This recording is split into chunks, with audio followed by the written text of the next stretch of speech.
हाँ जी, तो कैसे बड़ा बुजुर्गों में शहबाज और आप देख रहे हैं मोसू स्पोर्ट्स। बुजुर्गों 3-4 दिन हो गए हैं विंटर ट्रांसफर विंडो को ओपन हुए हुए और काफ़ी ज़्यादा अपडेट्स आ रही हैं। तो जब तक मार्केट ओपन है तब तक हम भी जो है वो थोड़े से रेगुलर होकर वीडियोस बनाएंगे।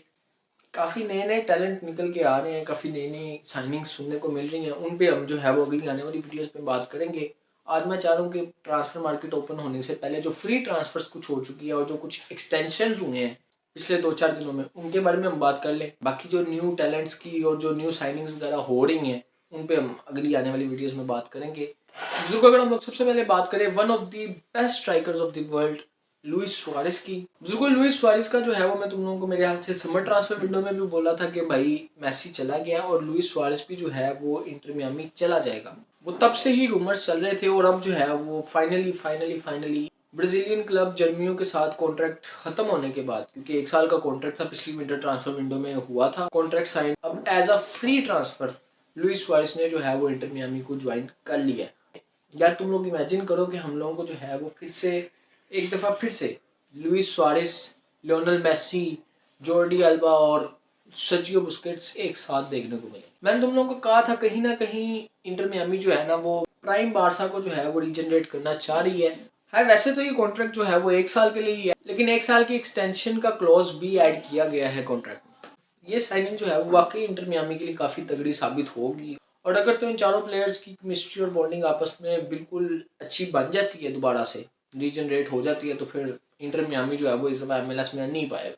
बाकी अगली खबर जो फ्री ट्रांसफर की है वो भी एमएलएस से ही है। फ्रेंच गोलकीपर ह्यूगो लोरिस को भी जो है वो एमएलएस के क्लब एलएफसी ने साइन कर लिया है। पता नहीं कोई सैलरी ज्यादा होने का रोला था जिसकी वजह से जो है वो लोरिस को टॉटनहम स्पर्स को छोड़ना पड़ा। 11 साल इस बंदे ने जो है वो स्पर्स के साथ गुजारे हैं। एक बहुत ही लंबा अरसा होता है 11 साल का। स्पर्स वालों ने सुना था कोई लोरिस को जाते हुए कोई ट्रॉफी भी दी थी किसी मैच के हाफ टाइम के दौरान, मैंने किसी रिपोर्ट में पढ़ा था, अब मुझे एग्जैक्ट नहीं पता। एंड यहाँ तक तो हो गई फ्री ट्रांसफर्स की बात, अब 2 कॉन्ट्रैक्ट एक्सटेंशंस की भी न्यूज आई हुई है, वो भी मैं तुम लोगों को बताना चाहूँ। एक तो है इसको की और दूसरी है कार्लोस एंसेलोटी की। अगर हम लोग सबसे पहले बात करें इसको की, तो इसको ने जो है वो रियल बेटिस के साथ 2027 तक कॉन्ट्रैक्ट एक्सटेंड कर लिया है। वही करना बनता भी था, जिस कमाल की परफॉर्मेंस इसको वहां पे दे रहा था ना, मैं तो बहुत हैप्पी हूँ इस एक्सटेंशन से। बाकी लास्ट पे अगर हम लोग बात करें कार्लोस एंसेलोटी की, हाँ मुझे याद है मैं तुम लोगों को कहा था कि एंसेलोटी जो है वो ब्राजील की नेशनल टीम का कोच बन जाएगा 2024 में, बट अनफॉर्चुनेटली ऐसा नहीं हो सका।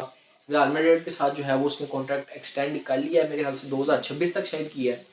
यार काफ़ी ज़्यादा सोर्सेज से ये सुनने को मिला था कि भाई एंसेलोटी जो है वो ब्राज़ील जा रहा है नेशनल टीम की कोचिंग के लिए, बट पता नहीं क्यों एंड टाइम पे जो है वो फिरकी की तरह घूम गया एंसेलोटी और उसने जो है वो रियल मैड्रिड में ही 2026 तक रहने का फैसला कर लिया है। वैसे अच्छा ही हो जाता अगर ब्राज़ील को जो है वो कोपा अमेरिका के लिए एंसेलोटी जैसा कोच मिल जाता, बट अनफॉर्चुनेटली नेक्स्ट टाइम। तो बुजुर्गो ये थी हमारी विंटर ट्रांसफर विंडो की फर्स्ट एपिसोड। और टेंशन ना लो, बाकी जो नई साइनिंग्स वगैरह हुई हैं, जो न्यू टैलेंट्स वगैरह उभर के आए हैं, उनके बारे में हम बात करेंगे इंशाल्लाह अपनी सेकंड एपिसोड में। तो तब तक के लिए till then from now sayonara.